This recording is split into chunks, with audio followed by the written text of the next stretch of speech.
அஸ்ஸலாமு அலைக்கும். டெய்லி ஒரு ஸ்நாக்ஸ் எபிசோட் 6ல் நாம் இன்றைக்கி பார்க்க போகிறது பாரம்பரியமான ஓட்டு மாவு தான் பார்க்க போகிறோம்.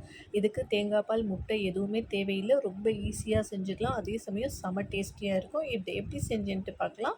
பச்சரிசியை எடுத்துகிட்டு அதை கழுவி காய போட்டு எடுத்துக்கோங்க. அதை மிக்ஸி ஜாரில் பொடி பண்ணி சலிச்சு எடுத்துக்கோங்க. நீங்கள் இடியப்ப மாவில் கூட செய்யலாம். அதுவுமே டேஸ்டியாக தான் இருக்கும்.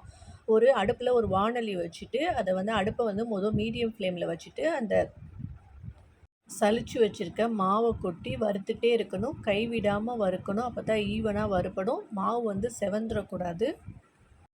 ஒரு 5 நிமிஷம் மட்டும் மீடியம் ஃப்ளேமில் வச்சுருங்க. அப்புறம் சிம்மில் வச்சு தான் கிட்டத்தட்ட அரை மணி நேரம் இதை வறுக்கணும்.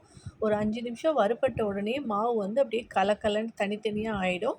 அப்போவே நமக்கு தெரிஞ்சிடும் ஓரளவு வறுபட்டுருச்சுட்டு. அது வறுப்பட்ட பிறகு பசுநெய் சேர்த்துக்கலாம். நான் இப்போ 2 கப் அரிசி எடுத்திருக்கேன். அரைப்படி அரிசி. அதுக்கு 100 கிராம் பசுநெய் தேவைப்படும்.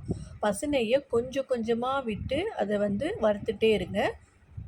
நெய்யை ஒரே தரியாக சேர்த்துறாதீங்க. கொஞ்சம் கொஞ்சமாக வறுத்துட்டே இருக்கும்போது தான் அது எல்லா இடத்துலையும் நெய் பட்டு அது வறுப்பட்டு சூப்பராக வரும் ஓட்டு மாவு. இதுக்கு 1 கப் அளவு சர்க்கரை எடுத்திருக்கேன். மாவணி சர்க்கரை வரும். அதுதான் அதுக்கு அளவு. அதையுமே சேர்த்து நல்லா கிளறி விட்டுட்டே இருங்க. கிட்டத்தட்ட மொத்தம் அரை மணி நேரம் ஆகும் நமக்கு இது ரெடி ஆகுறதுக்கு.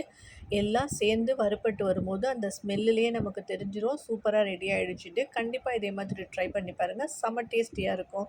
ட்ரை பண்ணி பார்த்துட்டு உங்கள் கமெண்ட்ஸை சொல்லுங்கள். அஸ்ஸலாமு அலைக்கும்.